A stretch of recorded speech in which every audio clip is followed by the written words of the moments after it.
모두 합장들을 하시고 한마디 한마디 따라해 봅시다. 불교는 마음을 찾는 종교요, 마음을 아는 종교요, 마음을 보는 종교요, 마음을 깨닫는 종교요, 마음을 잘 사용하도록 가르치는 종교다. 마음이 달라지면 모습이 달라지고 관상이 바뀌면 내 운명과 팔자도 바뀐다. 가사 백천급이라도 소자급은 불망하야 인연회우시 과부를 환자소하느니라. 나무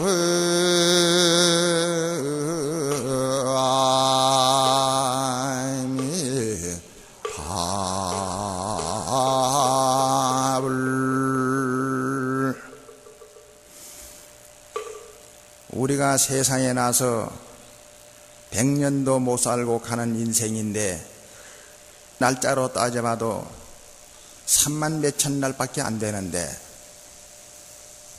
그 얼마 안 되는 세상을 살아가면서 몸으로 입으로 마음으로 한량없는 죄를 지어서 이 세상에 태어날 때도 전생죄로 말미암아 한 세상 살아가면서 걱정할 일이 많고 괴로운 일이 많고 억울한 일이 많고 분한 일이 많은데 이 세상을 잘못 살게 되면 어침대 덧친 께보로 계속 더욱더욱 죄가 많아지고 업장이 심해서 결국에는 지옥 악의 축생을 이웃집 드나들듯 이렇게 할 수밖에 없기 때문에 우리는 항상 부처님을 의지하고 부처님의 가르침을 의지해서 몸과 입과 마음으로 지은 죄를 첫째 짓지 않도록 노력할 것이고, 지은 죄가 있다면 더러워진 빨래를 빨아내듯이 빨아가면서 살아야 한다. 그런 얘기가 되겠습니다. 오비락 파사도 한데 사변 위저 천석치로구나. 나모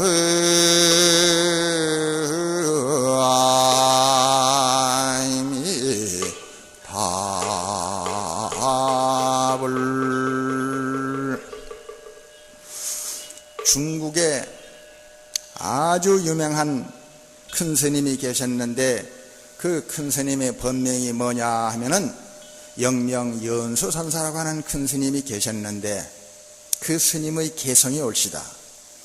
오비락 파서도 터니 사변위저 전석치로구나. 이 영명연수선사는 고을 원님의 출신인데 고을 원님으로 있을 때 그냥 비가 많이 오고 홍수가 터져가지고 그래 사람들이 전부 곡식이랑 아무것도 먹을 것이 없어서 당장 먹을 것이 없어가지고 모두 굶어 죽습니다. 그런데 그 고을 원이지만은 많은 사람들이 일시에 굶어 죽게 되니까 절차를 밟아가지고 그 창고에 쌀을 내서 허가가 떨어지고 난 뒤에 먹여야 되는데 이 고을 원님이 어디 보고를 올려가지고 도장을 찍어서 그 내려오고 하다 보면 벌써 굶어 죽는 사람이 많으니까 허가를 받지 않고 무조건 하고 쌀창고를 풀어가지고 다 먹였습니다. 자기 걸 다 주고 나서도 모자라니까. 그것이 모든 이 관료들은 호시탐탐 남의 잘못을 하나라도 밝혀내고자 애를 쓰는 사람들이 있어가지고 그 이제 임금님한테 상소를 올리니까 마음대로 나라의 쌀창고를 제 마음대로 나누어가지고 선심공약을 했다. 그래가지고 벌을 받게 됐어요. 그래서 이 사람이 죽게 됐는데 모든 굶어 죽을 사람들이 살아났으니까 피눈물로 호소를 하면서 차라리 저희들을 죽여주십시오.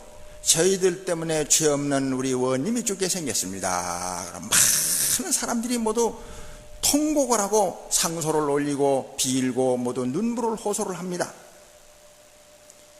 그 모습을 보고 임금이 저 사람이 형장에 가서 칼날을 목에 댈 때 그 모습을 한번 봐라. 그리고 보고를 하라. 그랬더니 마지막 할 말이 없느냐고 물으니까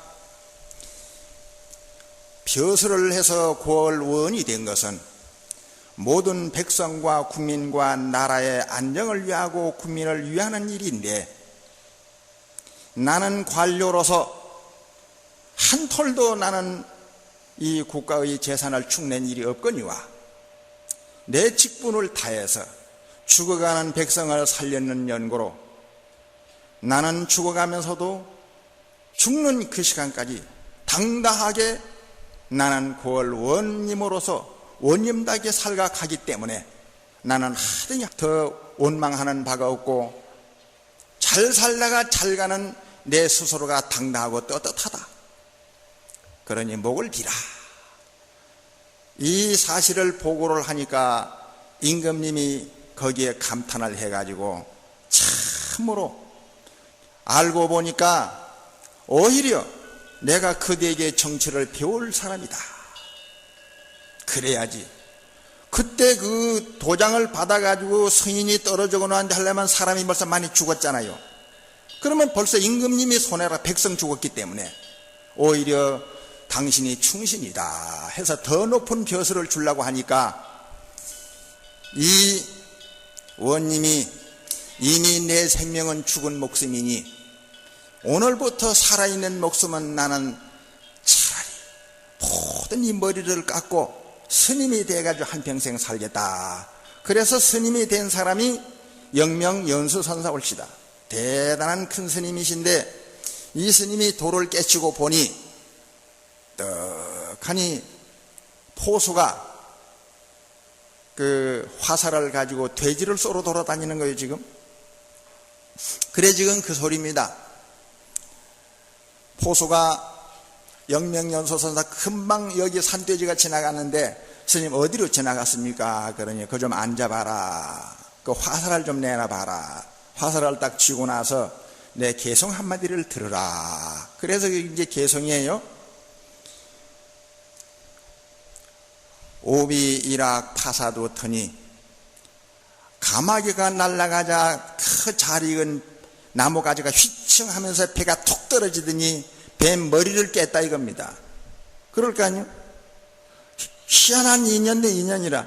가마귀 날아가자 그 배 떨어지는 것도 묘한데 떨어지면 아무데나 떨어지는데 하필이면 그 뱀이 다리를 두고 있는데 딱 있다가 뱀 머리를 정통으로 부숴가지고 뱀이 골통을 맞고서 죽어갑니다. 죽어가면서 그 가마귀를 보고 생각을 합니다. 내 반드시 보복을 할 것이다. 그랬는데 오비일학 파사도요. 가마귀 오자 날빛자 뱀머리를 찍었는데 사변위저 전석치라. 뱀은 죽어서 산돼지가 돼가지고 돌을 굴려가지고 말이야 까치를 지금 칩니다. 까치를 지금 치니까 이제 돼지가 칡뿌리 캐먹다가 입을 가지고 막 돌을 굴리다가 칡뿌리를 캐먹다니 돌이 굴러가가지고 밑에 그 까치들이 알을 품고 있는 걸 그걸 들이닥쳐가지고 돌이 날아가다 탁하니 찍어서 죽었습니다. 그러니까 치변위람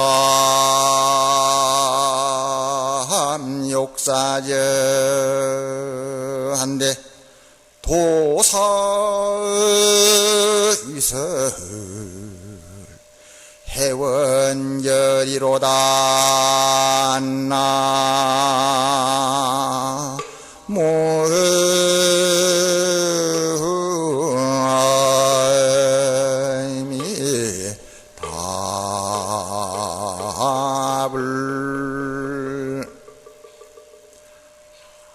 이 까치가 딱 보니까 저놈이 산돼지라는 놈이 말이야. 내가 아무 잘못한 것도 없는데 왜 돌을 굴려가지고 나를 죽였냐. 내 가만 안 둔다. 그래 까치는 죽어가지고 이 다음에 이제 포수가 됐어요. 근데 이 산돼지는 한 번만 되면 될 건데 업이 많았던가 봐. 또 산돼지가 됐어. 그래 산돼지는 이제 계속 몸을 바꿔도 산돼지가 됐는데 까치는 죽어가지고 이번에는 포수가 돼가지고 이제 산돼지 이제 쏘로 돌아다닙니다. 알고 보니까 이게 제일 처음에 네가 잘못해가지고 그 다음에는 처음에는 까마귀가 잘못했고 그 다음에는 뱀이 잘못했고 그 다음에는 까치가 잘못했고 이제 산돼지가 잘못했고 이래가지고 서로가 전생 인연과 어변으로 말미암아 얽히고 설켜서 서로 죽이고 서로 은혜를 갚는 것이 우연한 것이 아니라 원인 없는 결과가 없다. 그래서 그 영명연수 선사가 포수에게 너가 산돼지를 죽일 것 같으면 다음에는 산돼지가 죽어가지고 다시 너를 죽이는 사람이 될 것이다. 원수는 원수를 낳고 피는 피를 부르고 모든 분한 마음 미워하는 생각을 그만둘 때 모든 원결도 끝나고 해결이 되는다 하는 이 부처님의 말씀이 옳시다. 해서 오늘 7월 백중 지장기도 천도 법회를 기념하는 법회라고 하니까 오늘은 이 천도에 대한 법문을 한 2가지 정도 제가 마음의 준비를 하고 이렇게 왔습니다. 시장대성 실력이여 항하사급 설란지니라 견문 천예 일념간에 이긴천 무량사로구나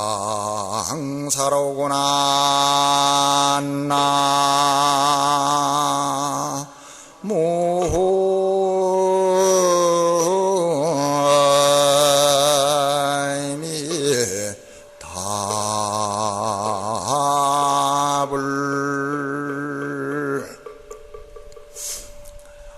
오늘 이 지장보살님에 대한 그 공덕과 모든 위대함을 찬탄을 해야 될 텐데 이 찬탄을 하려고 할 것 같으면 하루 이틀 될 일도 아니고 10년 20년 해 될 일도 아니고 저 항아서와 모래수와 같은 모래 하나를 1년으로 쳐가지고 모래수와 같은 그런 세월을 지나면서 설명을 다 해도 지장보살님의 위대한 공덕과 칭찬은 다 할 수가 도저히 없다. 그래서 우리는 기도를 드리는 이유가 왜 기도를 드리냐 하면은 쉽게 말을 하자면 여러분들 이 핸드폰 약 떨어지면 충전해서 또 쓰잖아요. 우리가 전생에 복을 지은 것이 이제 어느 정도 까먹고 나면 자꾸 이제 남은 것은 죄하고 재앙만 자꾸 침범하게 된다 이겁니다. 불이 꺼져요. 그러면 그걸 충전을 해가지고 다시 쓰는 거예요. 기름 등잔에 기름이 말라 비틀어지면은 기름을 도로 붓게 되면 꺼져가던 불빛이 도로 살아납니다. 전생에 복을 많이 닦은 사람은 기도를 하지 아니하여도 한평생 재앙 없이 살아갈 수가 있지만 어지간한 복 가지고서는 한정된 물을 퍼쓰게 되면 끝나버리잖아요. 그래서 우리는 마르지 않은 샘처럼 한량없는 관세음보살님이나 지장보살님이나 아미타 부처님과 같은 넉넉한 복을 가진 분에게 의지를 해가지고 자꾸 충전을 해서 우리가 쓰는 겁니다. 그렇게 인식을 할 것 같으면 참 좋은 겁니다. 관세음 그 이름을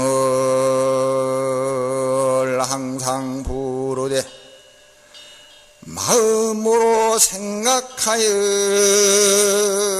잊지 않으며 모든 고통 제 스스로 소멸되오며 한량없는 즐거움을 모두 받으리라.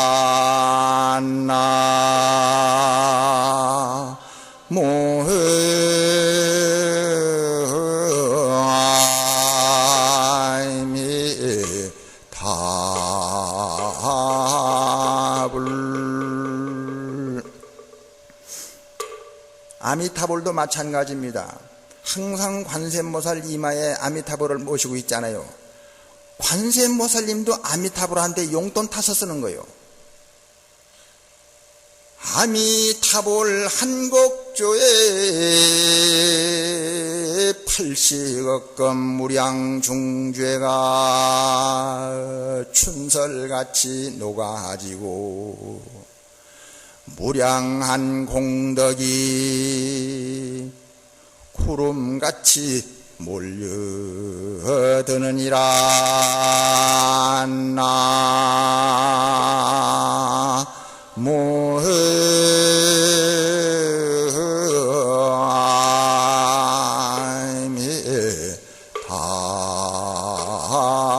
아미타불. 그래서 부처님 말씀에 주먹만한 돌도 그대로 놓아버리면 물속에 풍덩하고 가라앉아 버리지만은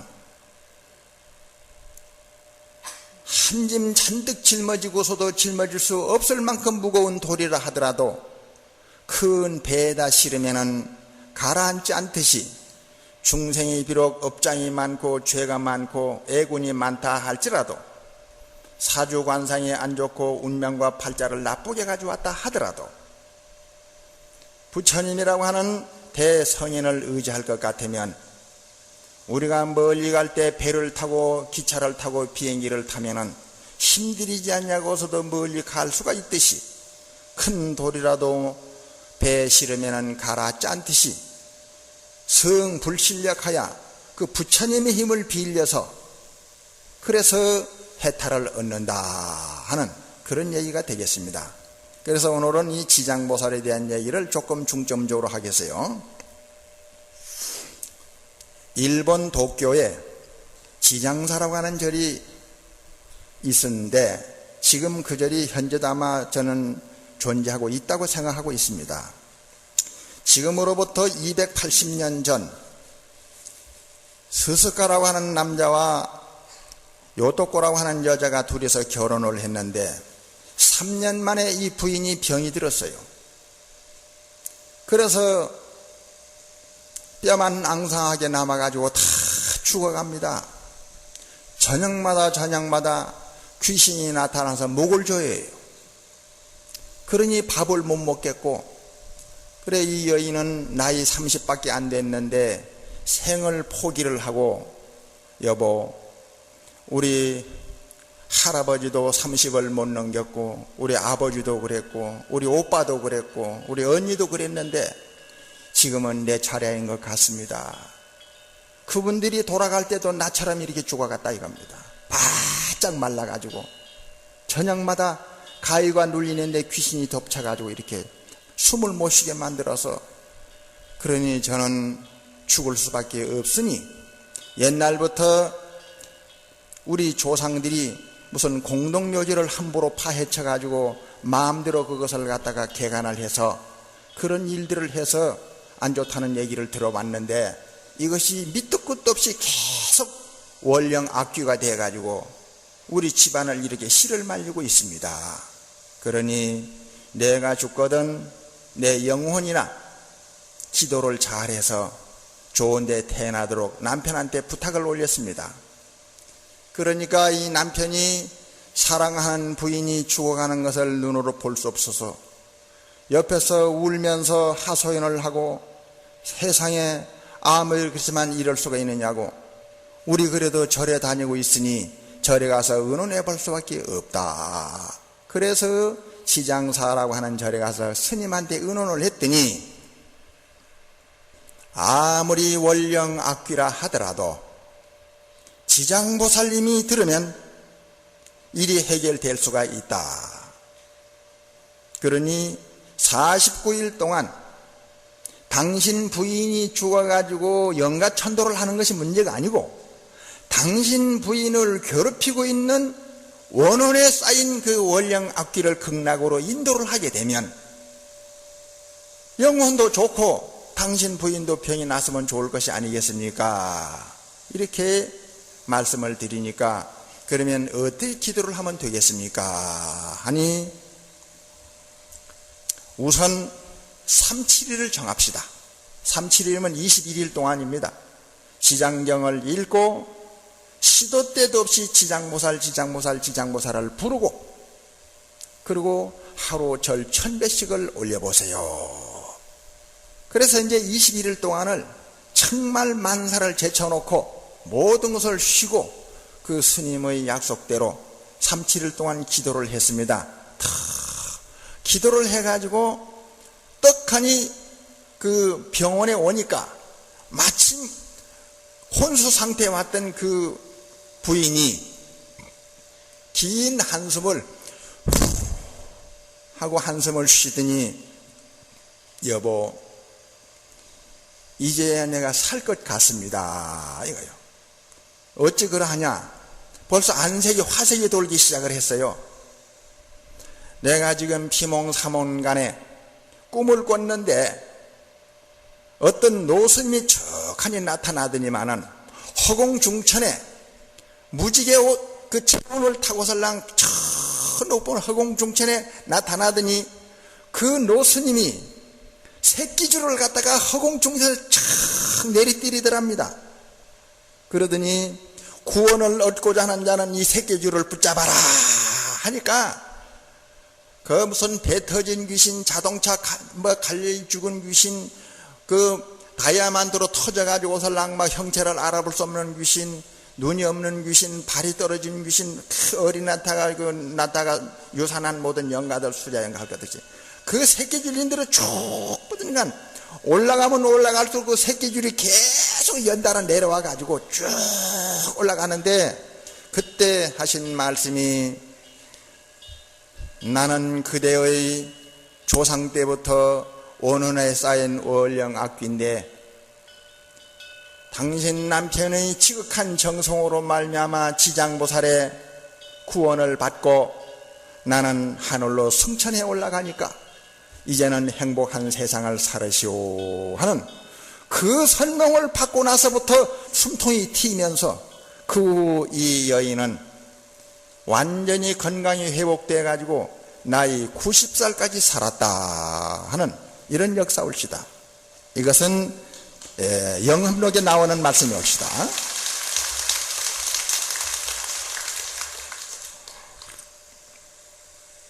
그 다음에는 이 가까운 삼각산 승가사에 있던 실화올시다.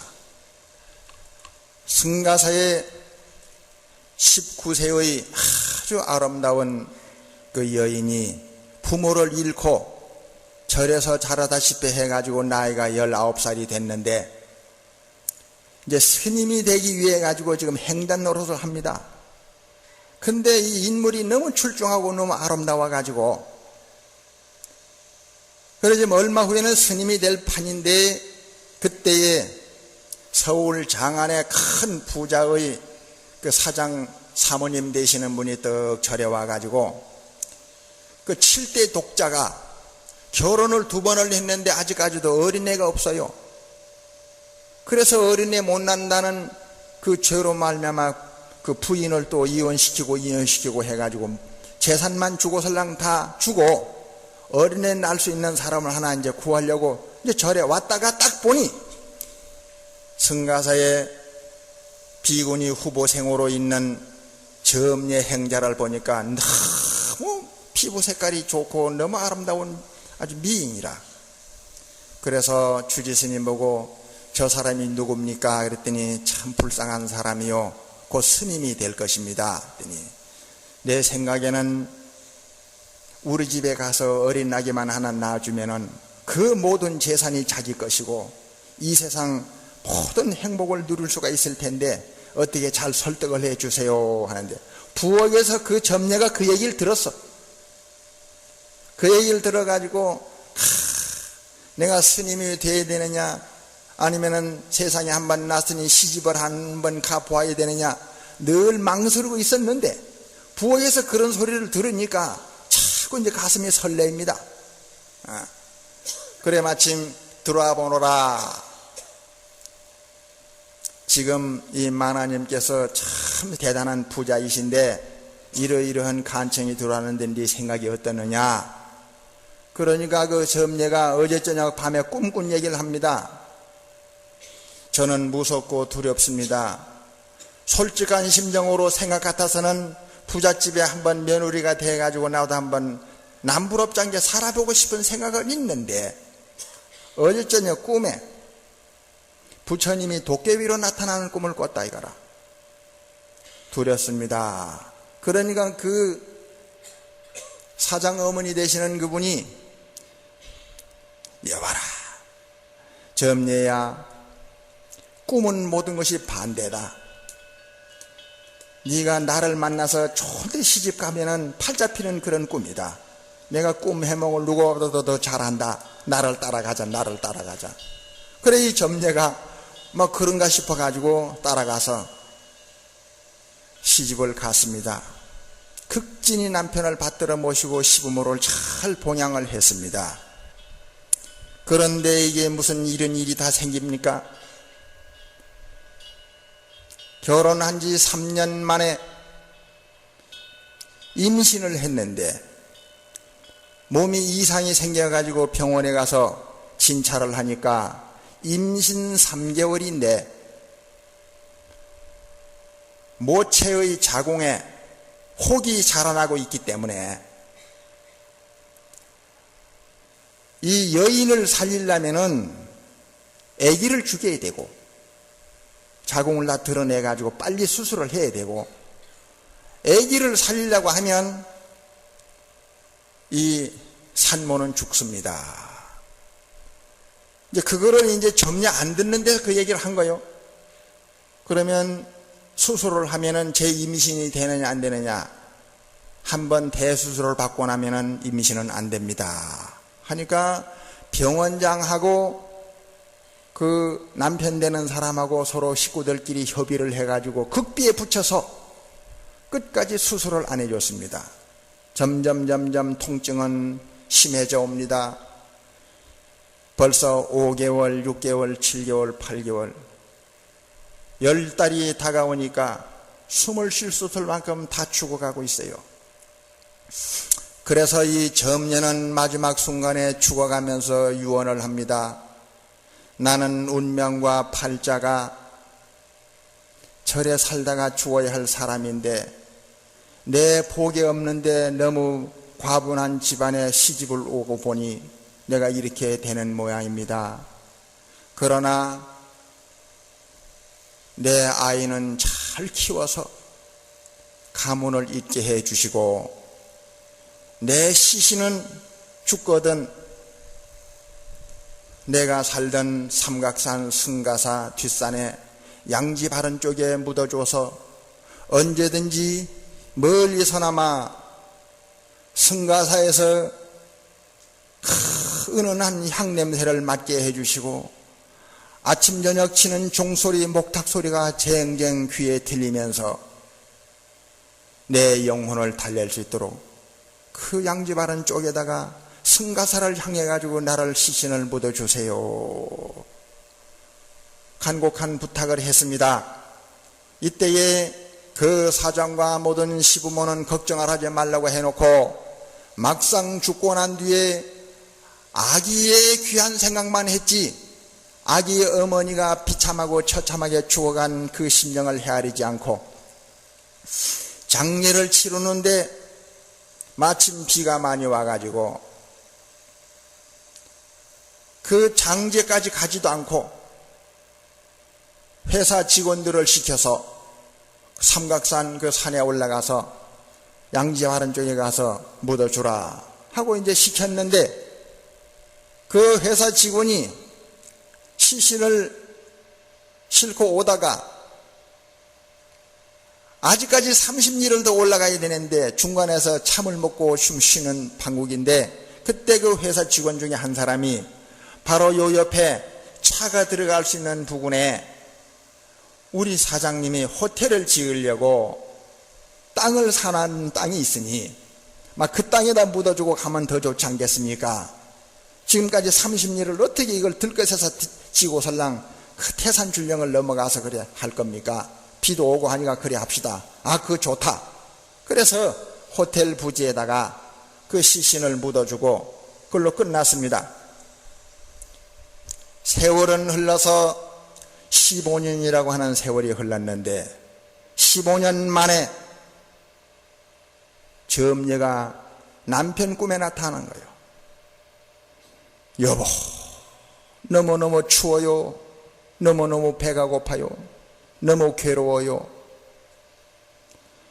꿈에 나타나서 그래 이제 처음에는 어째 15년 만에 이런 꿈에 나타나는 거 생각했더니 나중에는 그 농도가 심해집니다. 그때 빨리 천도제를 지내줬어야 되는 건데 천도제를 지낼 생각도 하지도 안 하고 두어버리니까 나중에는 원망을 하면서 이를 악물고 내 어떤 일이 있더라도 반드시 이 집안을 가만두지 아니하리라 하더니 시어머니한테 나타나서 칼을 물고 나타나고 저녁마다 잠을 못 자게 만듭니다.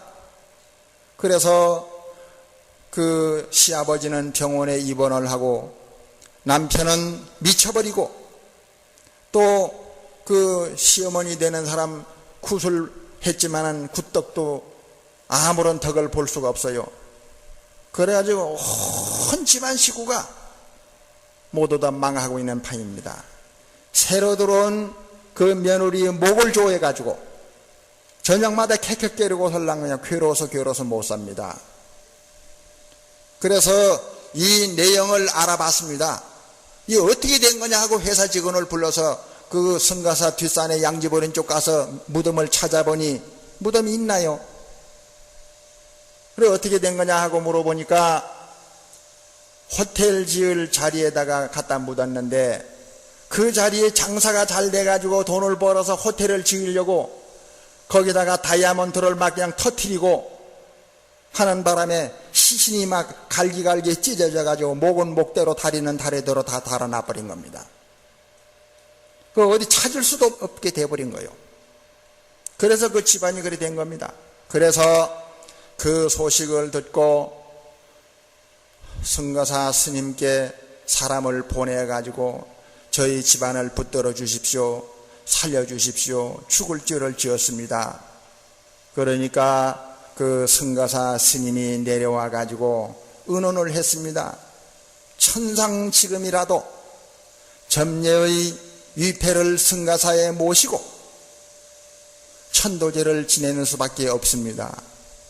그리고 지장보살님께 부탁을 올릴 수밖에 없습니다. 그래서 다시 시작을 해가지고 위패를 모시고 많은 비용을 들이고 청정한 스님들을 초청을 해가지고 법회를 열고 49일 동안 천도제를 잘 지내면서 법문할 때 점례 영가이시여 원망은 원망을 낳는 법이요 영원히 해탈 법이 아니니 애당초에 좋은 마음 착한 마음으로 부처님께 귀해서 자비를 사용한다는 마음을 가졌는 점례 영가이시여 다시 옛 고향으로 찾아왔으니 모든 원한을 멈추고 자비한 마음을 쓰세요. 자비한 마음을 쓰세요. 그래 이제 법문을 하고 천도를 지냈더니 49일 마지막 회향날에 이 점례 영가가 눈물을 흘리면서 스님 감사합니다. 이제 모든 섭섭한 마음을 풀고 저는 극락세계로 지장보살님의 인도를 받아서 극락세계로 회향을 합니다. 그러고 난 뒤에 그 집안이 편안해졌다 하는 이런 말씀입니다. 여러분들께서도 이 청량한 봉원사 도량에서 좋은 스님들 만나서 49일 동안 이 큰 스님들을 모시고 법회를 열고 지장 기도를 올리는 것이야말로 이 세상에 태어나서 자기 자신을 위하고 가정을 위하고 남편을 위하고 모든 조상을 위하고 모든 업장을 소멸하는 가장 좋은 기도법이다 하는 생각을 갖게 됩니다. 아무쪼록 기도를 열심히 하기를 부탁을 드리는 바입니다.